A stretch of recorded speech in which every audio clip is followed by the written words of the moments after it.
Só as nossas vozes. Doa a tua vida.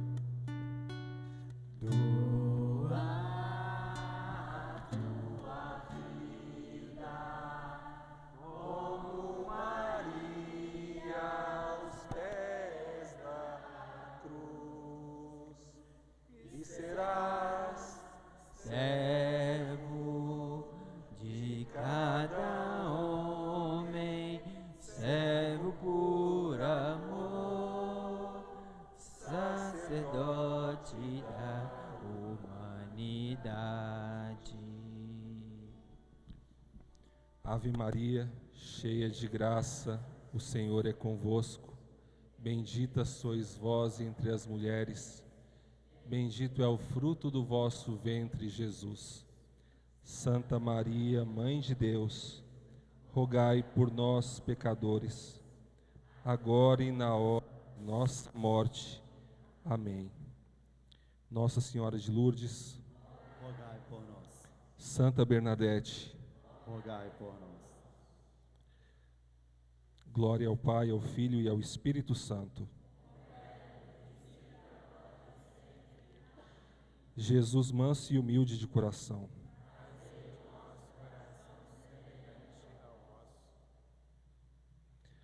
Amém. Pode sentar, gente.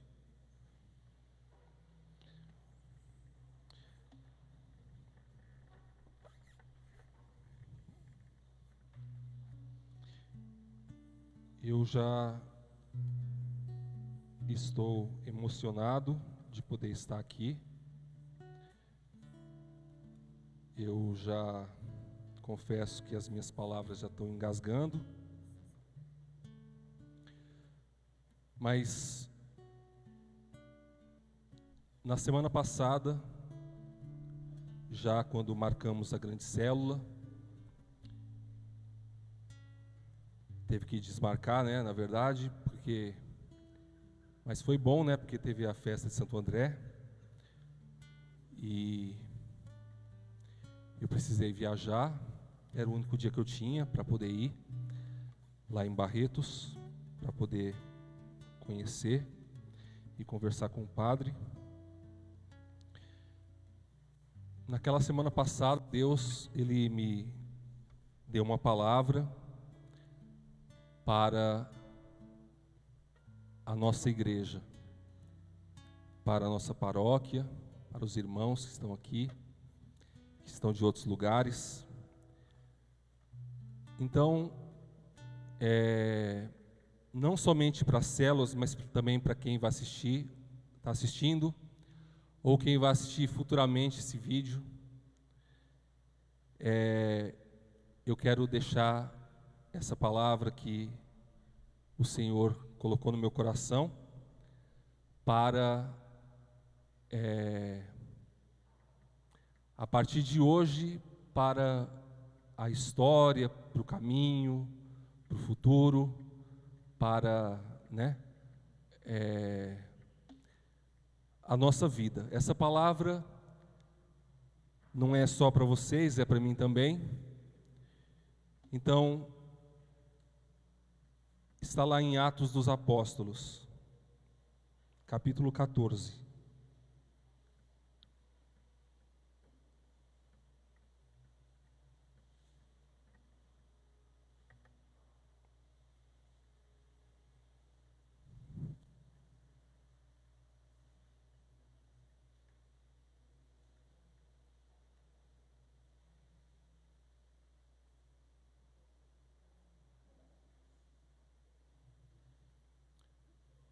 Essa é a palavra que eu gostaria que, durante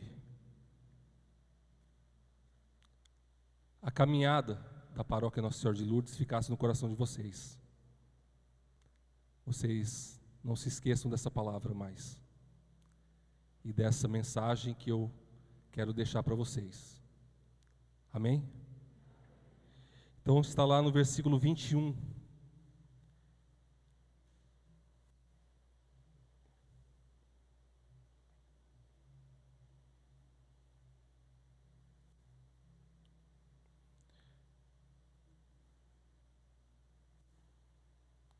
Depois de terem evangelizado a cidade de Derbe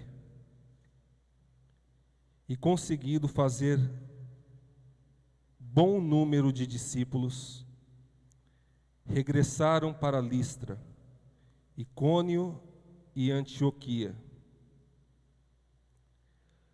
Confirmavam o coração dos discípulos, exortando-os a permanecerem na fé e dizendo-lhes: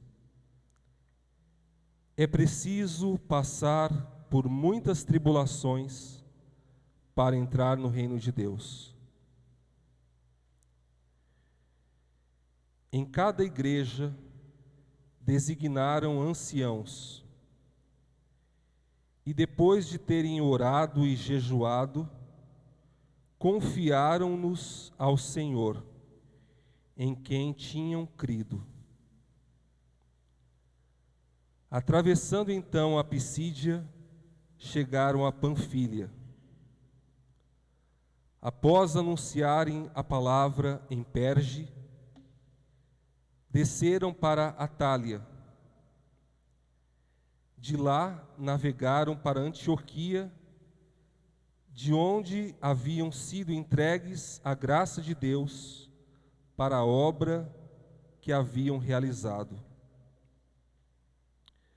Ao chegar, reuniram a igreja e puseram-se a referir tudo o que Deus fizera com eles, especialmente abrindo aos gentios a porta da fé. Permaneceram depois não pouco tempo com os discípulos. Palavra do Senhor.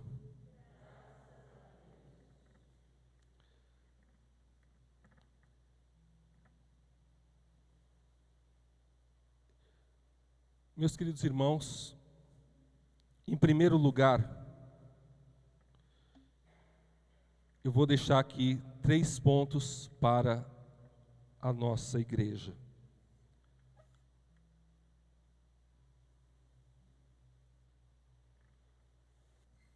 O primeiro é a oração constante.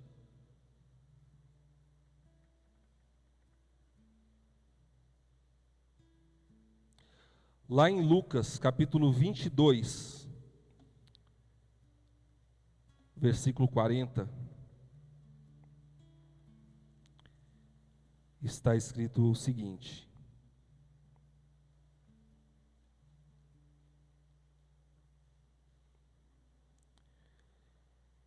chegando ao lugar, disse-lhes: orai para não entrardes em tentação.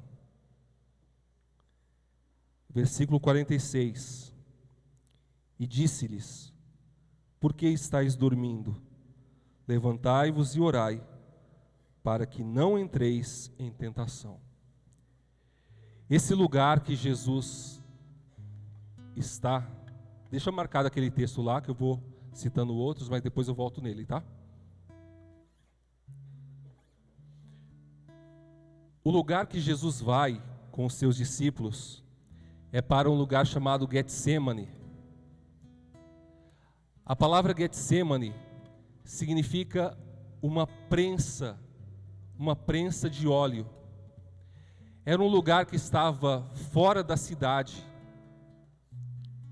de Jerusalém. Tinha um vale chamado o Vale do Cedron. E ali tinha o Monte das Oliveiras. E naquele monte, que estava fora da cidade, tinha um jardim, que era o Getsemane. A palavra Getsemane significa a prensa de óleo.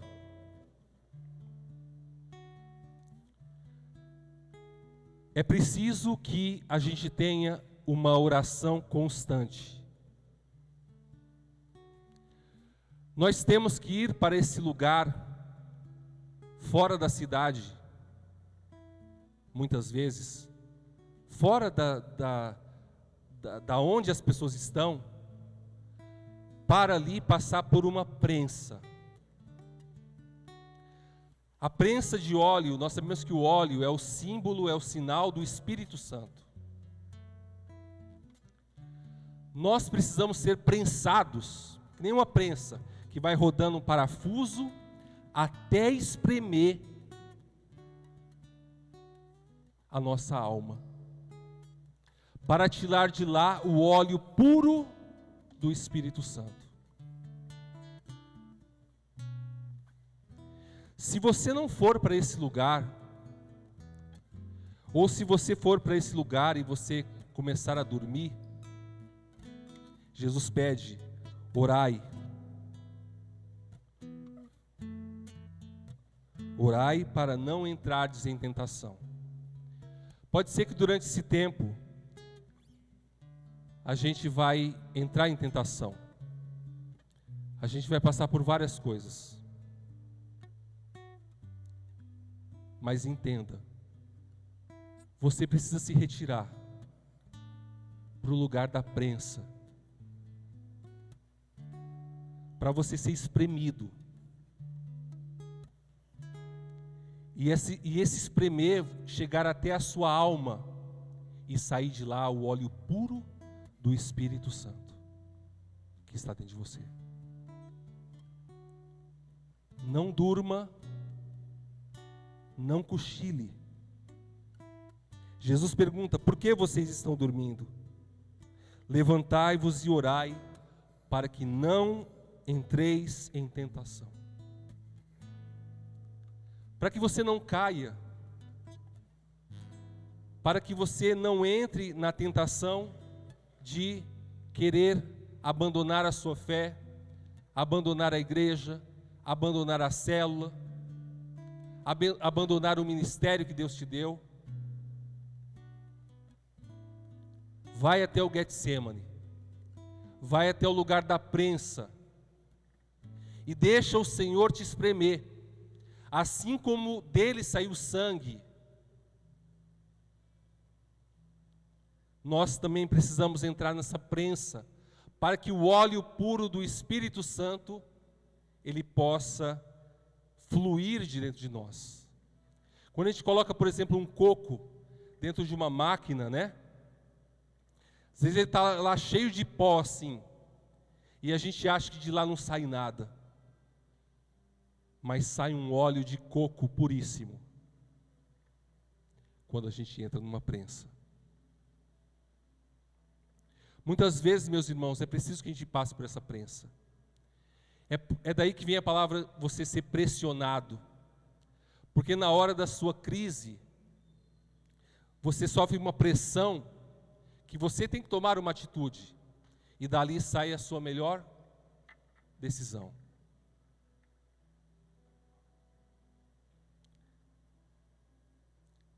Você precisa estar pronto.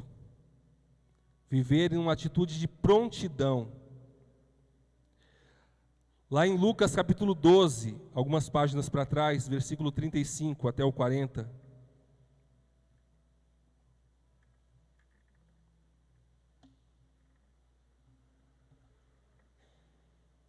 A oração constante, a prensa, o Getsemane e a prontidão.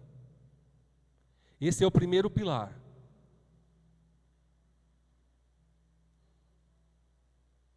Eu esqueci de falar, mas o tema dessa mensagem aqui é o seguinte. Levanta sua mão assim. Repita comigo: apontar as mãos para a frente. É interessante, esse é o tema da pregação.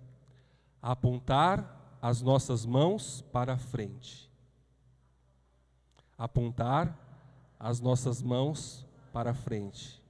Para frente.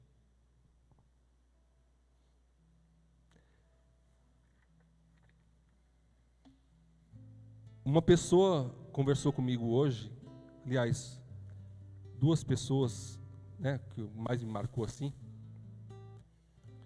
E ela dizia, né, muito emocionada, 3 pessoas. Teve a 4ª também, agora eu estou lembrando. Daqui a pouco chega nos 10, né? Mas disseram coisas muito bonitas para mim. Da minha vida, da igreja, da paróquia. Pessoas assim que talvez eu nem conheço, porque nesse tempo de máscara, a gente acaba que não reconhece algumas pessoas. As pessoas que a gente mais convive, mas são pessoas que não são tão aparecidas assim na igreja. E dentre tantas coisas que foram faladas, né, de carinho, de amizade, né, de alegria, de gratidão, falou um pouco disso. Eu falei disso para a pessoa. E eu nem sabia que o tema da pregação seria esse. Apontar as mãos para frente. Eu dizia para a pessoa que a gente tem que olhar para frente. O retrovisor é só para você dar uma olhada nele. Você não pode ficar olhando para o retrovisor toda hora, senão você bate o carro. Você tem que olhar para frente. O retrovisor é só para você dar uma olhada. Eu já aprendi isso quando eu fazia aula, né? Eu tirei carta, não comprei. Mas eu aprendi isso, que para o retrovisor você só dá uma olhada e você... É só para poder te lembrar, só para você poder ver. Amém? Vamos olhar para frente. Então, lá em Lucas 12:35, diz que tende os rins cingidos e as lâmpadas acesas. Sede semelhantes a homens que esperam seu Senhor voltar das núpcias, a fim de lhe abrir logo que ele vier e bater. Felizes os servos que o Senhor, à sua chegada, encontrar vigilantes. Em verdade vos digo, ele se cingirá e os porá à mesa, e passando de um ao outro os servirá. E caso venha pela 2ª ou 3ª vigília, felizes serão se assim os encontrar. Compreendei isto: se o dono da casa soubesse em que hora viria o ladrão, não deixaria que a sua casa fosse arrombada. Vós também estáis preparados, porque o Filho do Homem virá numa hora que não pensais. Então, a segunda não, que faz parte da primeira aqui ainda, é a prontidão. É você estar pronto para poder servir.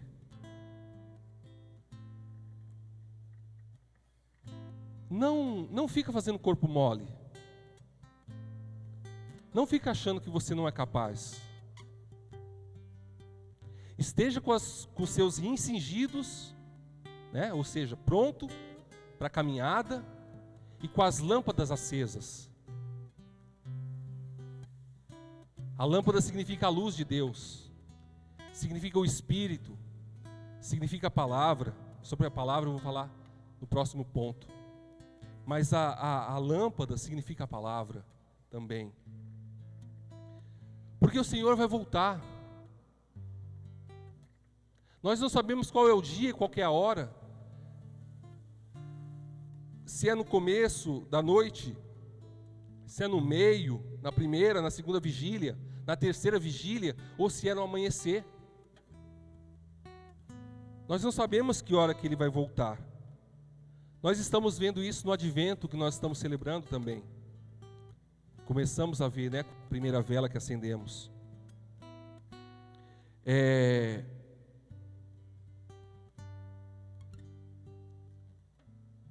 Então, esteja pronto. Meus irmãos, Não fica falando assim, eu vou pensar. Dá um tempo para mim. Se o Senhor te chamou, esteja pronto. Não vai ter tempo de arrumar. A hora que ele voltar, não vai ter tempo de arrumar as coisas, né? Não vai ter tempo de pegar uma coisa, pegar outra. Deixa eu estudar aqui que eu não estudei, Senhor. Esteja pronto. Estude todos os dias. Busque a Deus todos os dias. Não espera chegar o dia da sua reunião para você ficar pronto.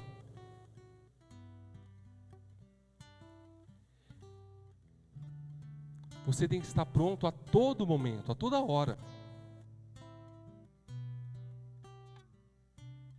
A todo momento temos que estar prontos.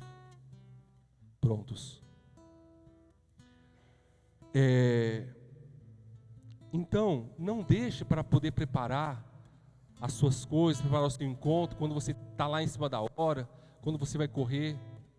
Não seja essa pessoa que deixa as coisas para a última hora, né?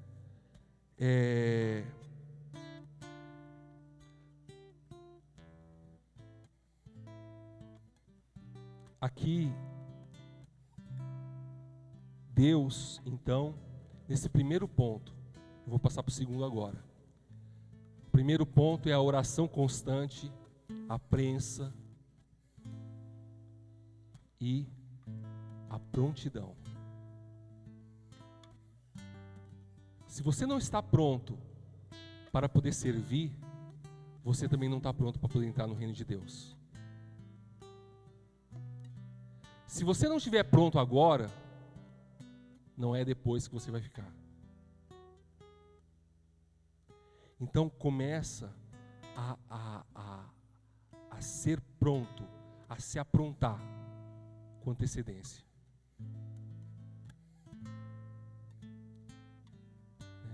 Vamos ser dedicados ao Senhor.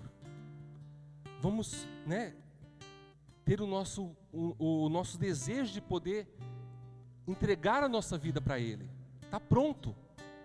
Os rins cingidos, quer dizer, eu estou pronto para poder sair, para ir. E as lâmpadas acesas. A lâmpada da palavra acesa na minha mente, no meu coração, na minha alma. Segundo ponto.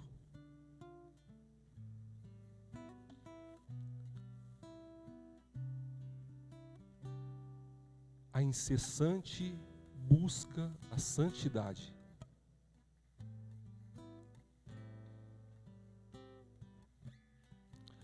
Lá em Lucas também, 21.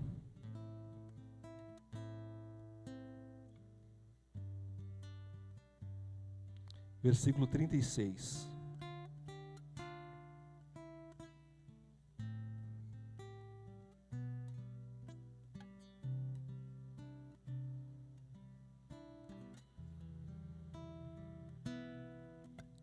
Lucas 21, 36.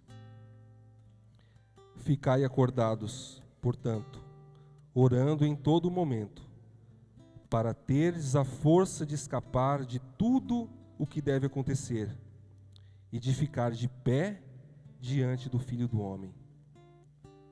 Então, a gente tem que ter esse alerta o tempo todo. A busca incessante da santidade. Ficar de pé diante do Filho do Homem quando Ele vier. Então, meus irmãos, nada de ficar prostrado, caído. Busque a santidade na sua vida, para você ficar de pé diante do Senhor.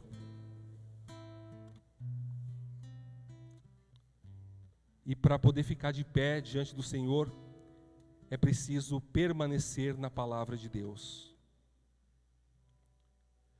Meus irmãos, tudo nessa vida passa. Tudo passa. Eu também passo. Mas a palavra de Deus, ela não passa. A palavra de Deus não muda. A palavra de Deus não passa. Ela vai estar aqui. E está no coração de vocês.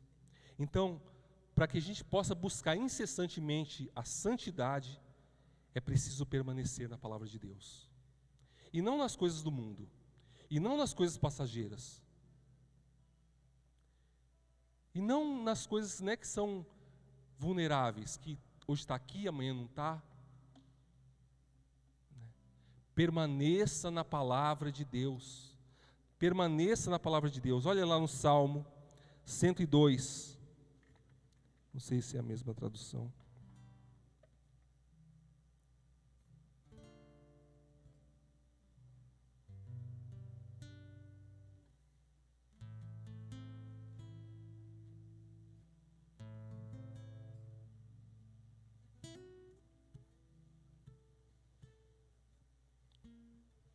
Salmo 102, versículo 25.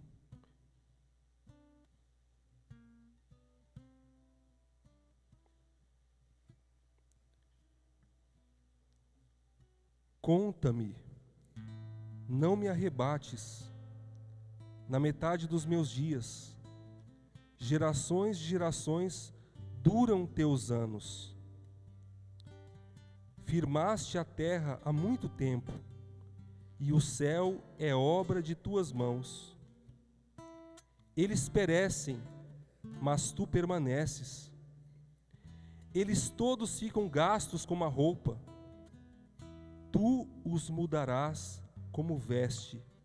Eles ficarão mudados. Então, a palavra de Deus, ela não muda. A palavra de Deus, ela não perece, ela permanece. Deus fez o céu, mas até mesmo o céu vai passar. Os céus e a terra passarão, minhas palavras não passarão.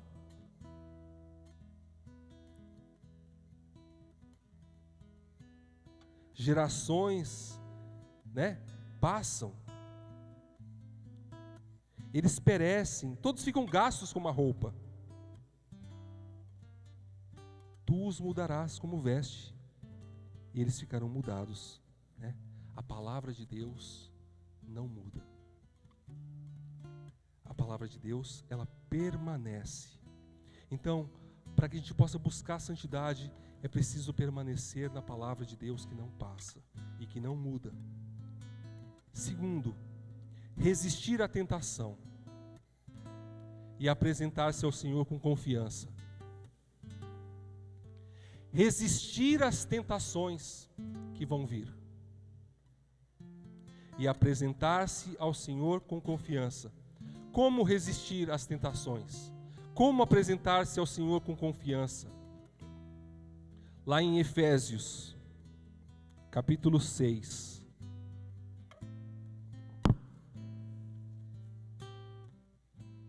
Efésios 6, versículo 13.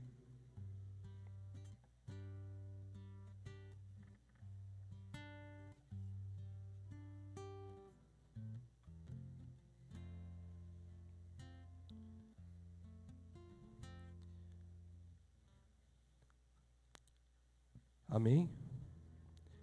Por isso, deveis vestir a armadura de Deus, para poderdes resistir no dia mau, e sair firmes de todo o combate. Vestir a armadura de Deus significa você se vestir de Cristo. Vestir a armadura de Deus significa você se vestir tanto a sua roupa de defesa, como vai falar aqui, né? A couraça, o capacete, o escudo gládio, os pés calçados. Você precisa se defender. Mas você também precisa da armadura de Deus, que é a espada. você precisa da espada, né? Aqui então, nesse capítulo 6 de Efésios, vai falar sobre isso. Vistam-se a armadura de Deus para que vocês possam resistir aos dias maus. Meus irmãos, nós estamos passando por dias maus. Os dias que nós estamos vivendo são dias maus. Porque eu ouvi na internet, fui na internet, o bispo lá de Florianópolis, Dom Wilson Yankee, ele foi bispo lá em Jaraguá do Sul, onde eu morei, em Santa Catarina. Ele não era bispo ainda, ele era padre, ele é formador, psicólogo, né? E eu morei com ele foi meu formador lá em 2003, em Jaraguá do Sul. E agora ele é bispo de Florianópolis. Naquele ano que eu estava lá, ele já foi nomeado do bispo. Então ele está lá na Diocese de Florianópolis. Então ele soltou uma nota de esclarecimento lá. Tinha 76 crismandos que ele foi crismar, numa paróquia em Botuverá, Santa Catarina. E para que não, como a igreja não comportava, eles fizeram num ginásio lá, num salão lá, para capacidade de 2.000 pessoas. Então eram 76 crismandos. Tudo com distanciamento, as regras, tudo certinho. E como não estava no espaço da igreja, estava ali no ginásio, eles pensaram que era um evento e começaram a interromper a missa, proibindo a celebração. Tem uma nota na internet que ele nunca se sentiu tão constrangido na vida.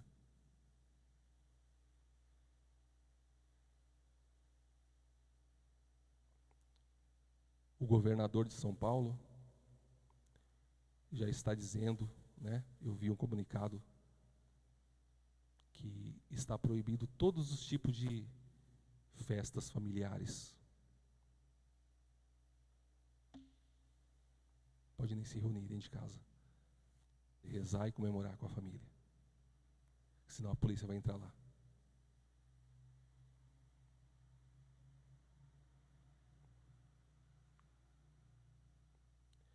Nós estamos vivendo dias maus.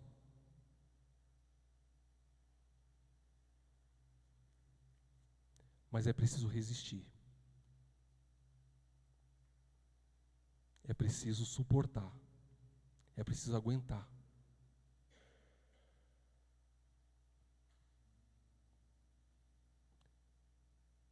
Talvez essa seja a mensagem assim, mais importante para mim também. Porque mais do que nunca vocês sabem o tanto que isso me incomoda. E Deus está falando assim que a gente precisa resistir. Não somente essa circunstância, mas seja qual for outra circunstância.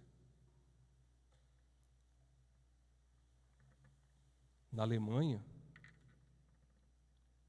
isso que eu disse do Brasil, né? Mas se a gente for para outros lugares aí, tem coisas assim, também bem graves. Então, a gente precisa resistir. Eu estou dizendo de coisas extremas assim, mas na igreja, na célula, na liderança, na supervisão, você também precisa ser forte. Você precisa resistir. Você precisa vestir a armadura de Deus para poder vencer os dias maus, para poder vencer as dificuldades, para poder vencer o inimigo, para poder vencer o demônio que quer impedir a nossa fé. Eu conversei com o Dom Milton nesse final de semana que eu fui lá em Barretos, Dom Milton disse uma coisa, até compartilhei com a Ivone. Ele disse para mim assim: as células é a única saída da Igreja Católica.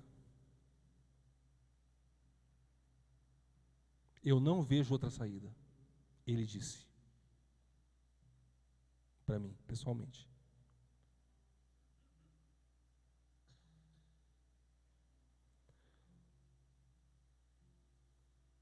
Então é preciso resistir. Eu sei que está difícil reunir. Eu sei que está difícil encontrar. Mas a célula é a única saída da igreja. Ou vocês querem voltar lá para trás? Quer voltar para a vida velha, para a vida antiga? A célula é a única saída da igreja. É verdade.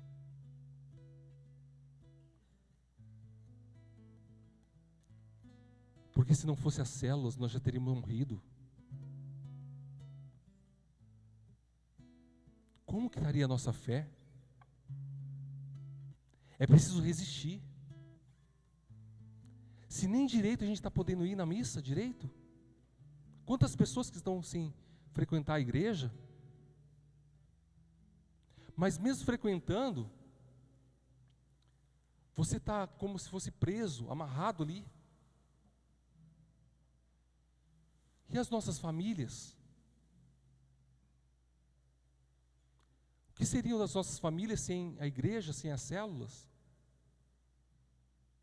Pensa um pouquinho. Nós não podemos mais voltar atrás. Independente de quem estiver aqui, né? Eu sei que o Padre Antônio é um bom padre, mas isso tem que estar no nosso coração. Tem que estar no nosso coração. E a gente precisa resistir aos dias maus. A igreja tem a responsabilidade de perseverar na santidade enquanto espera o Senhor. A Ivone leu lá Atos 1:8. Eu queria ler Atos 1:11.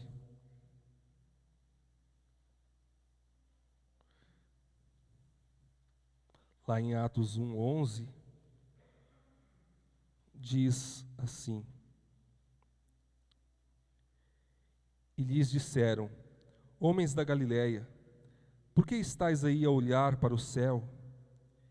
Este Jesus que foi arrebatado dentre vós para o céu, assim virá, do mesmo modo como vistes partir para o céu. Então, não é hora de ficar parado, ficar olhando. É hora de viver a santidade. A igreja precisa mostrar o seu rosto, é responsabilidade da igreja mostrar o seu rosto de santidade para o mundo, mesmo nas dificuldades. E eu queria esse texto também, lá em 1 Tessalonicenses, capítulo 1, Tessalonicenses está depois do Efésios. Quer dizer, tem o Filipenses e tem o Efésios. Filipenses, Colossenses, Tessalonicenses.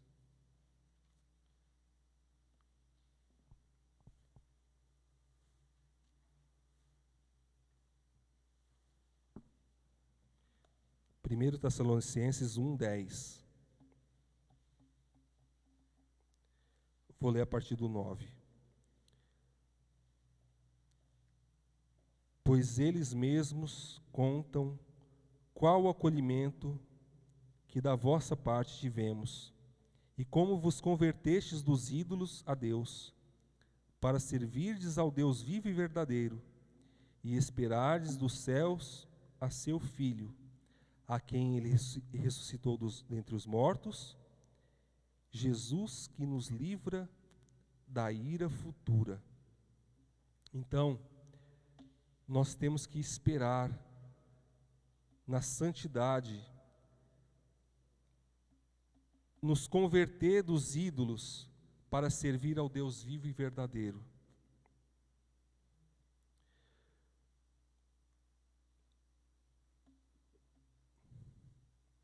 Vocês se lembram do evangelho de domingo passado? Ele dizia que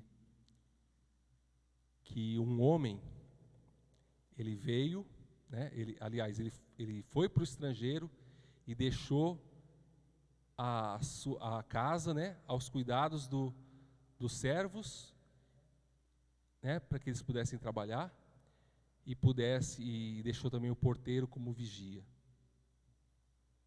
E não sabia que hora que ele ia voltar, né? Felizes os empregados que o Senhor, quando ele voltar, encontrar acordados. Esse homem que veio é o nosso Senhor Jesus Cristo. Ele se encarnou. Ele se fez homem e viveu no meio de nós. E ele foi para o estrangeiro. Ele foi para o estrangeiro, ele foi para o céu. Ele subiu para o céu. E ele deixou a sua casa, que é a igreja, sob o cuidado dos seus servos, para que eles pudessem trabalhar. Deus, quando ele subiu para o céu, ele enviou o Espírito Santo para cada um de nós, para que nós pudéssemos trabalhar e servir a igreja. E ele deixou também o porteiro. O porteiro são os padres, que têm que vigiar, para que o demônio não entre na comunidade. Os porteiros são os líderes, supervisores, que têm que vigiar, para que o demônio não entre na sua célula.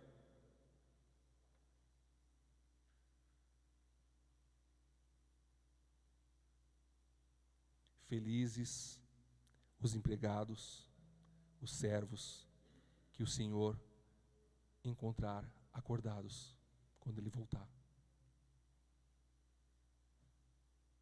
Felizes.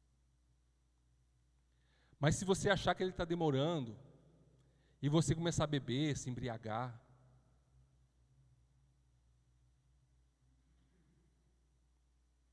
então, a santidade é a vigilância. A santidade é você viver segundo o Espírito Santo. A santidade é você permanecer na palavra de Deus. A santidade é você vestir-se da armadura de Deus. A santidade é você ter essa responsabilidade. É você lutar contra as tentações. E por último,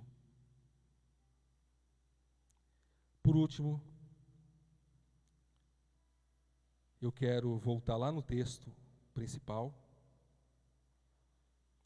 de Atos 14.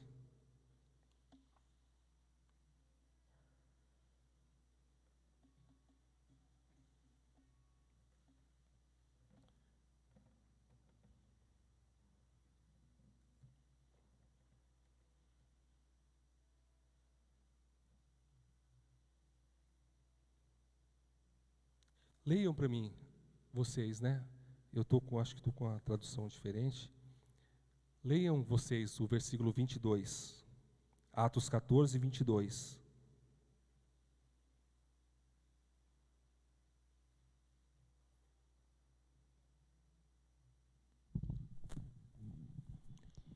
Vocês, povo, leiam juntos com a Ivone. Eles animavam os cristãos e lhes davam coragem para ficarem firmes na fé. E também ensinavam que era preciso passar por muitos sofrimentos para poder entrar no reino de Deus. Isso, amém. Então,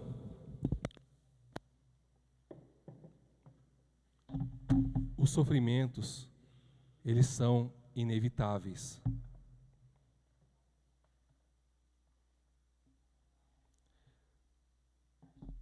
Não é um castigo divino. mas é para que a glória de Deus se manifeste na sua vida.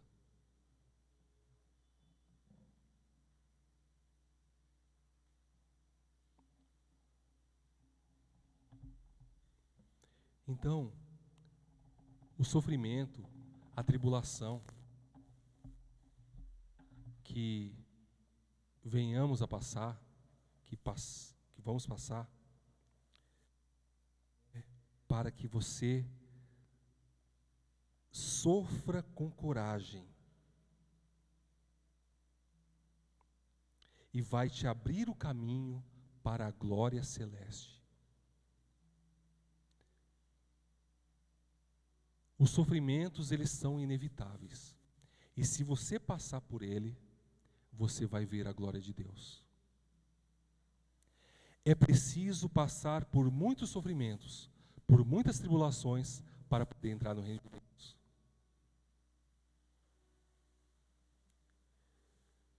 Então, não se iluda. Não se iluda. O servo de Deus, o homem de Deus, ele é provado no sofrimento.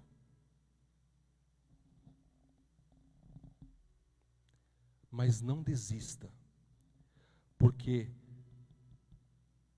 esse é o verdadeiro cristão, o verdadeiro católico, que sofre com coragem. Paulo, ele exortou os cristãos aqui, da cidade de Derbe, depois Listra, Icônio, Antioquia. Aqui dizia que ele confirmava o coração dos discípulos, exortando-os a permanecerem na fé, né? Confortava, confirmava o coração dos discípulos, exortando-os para que eles permanecessem firmes na fé. Versículo 23, pode ler para mim?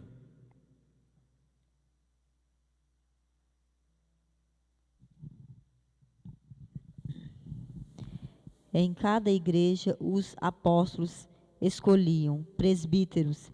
Eles oravam, jejuavam e entregavam os presbíteros à proteção do Senhor, em quem estes haviam crido. Essa palavra aqui, designar, em cada igreja designaram anciãos, presbíteros. A palavra designar significa você apontar para frente. Apontar para frente. Em cada igreja, você foi ungido, você foi escolhido, você foi designado para que você olhe para frente.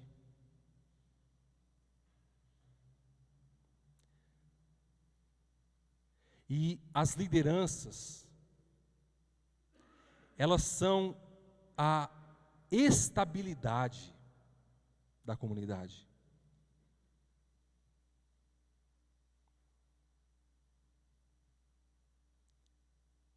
Nós somos, Deus nos deu essa graça, por quê? Porque tem muitos líderes. Porque tem muitos líderes. E os líderes são aqueles que dão a estabilidade para a igreja, para a comunidade.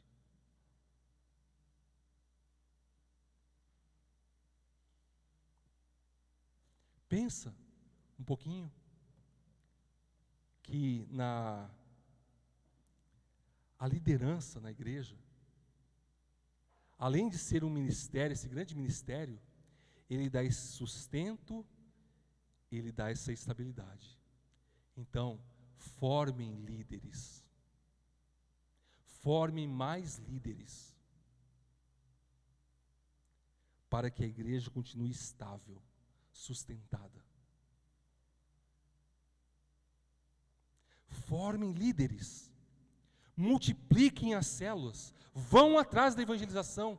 Não tenham preguiça. Não seja aquele empregado preguiçoso. Mas pelo contrário, quanto mais você formar lideranças, quanto mais você multiplicar e formar lideranças, mais a igreja ficará estável.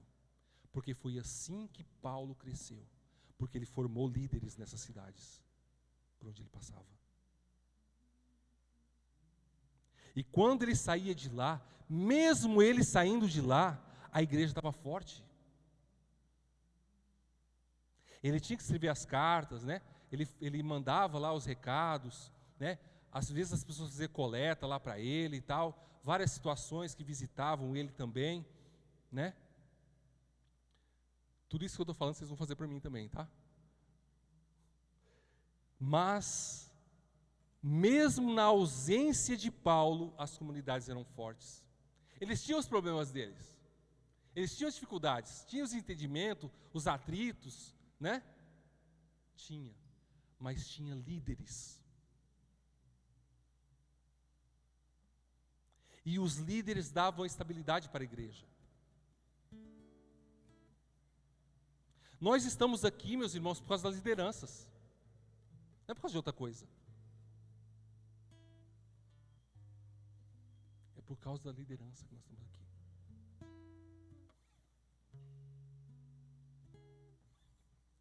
Por que que é assim? Porque a paróquia Nossa Senhora de Lourdes tem líderes. Líderes. Líderes que são designados, ou seja, que apontam para a frente. Aponta para frente, olha para frente, não olha para o retrovisor. Olhe de vez em quando, dá uma ligadinha de vez em quando, dá uma chorada de vez em quando, mas olha para frente. Amém. E agora, para terminar, meus irmãos, versículo 27, leia aí, por favor, Ivone e Ricardo. Quando chegaram lá, reuniram as pessoas da igreja e contaram tudo o que Deus havia feito por meio deles.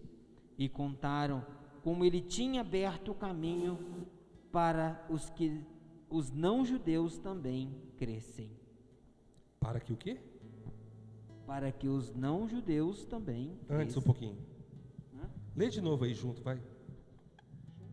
Juntos, gente, por favor. Quando chegaram lá, reuniram as pessoas da igreja e contaram tudo o que Deus havia feito por meio deles. E contaram como ele tinha aberto o caminho para que os não-judeus também crescem. Amém. Deus, olha para mim, Deus abriu o seu caminho.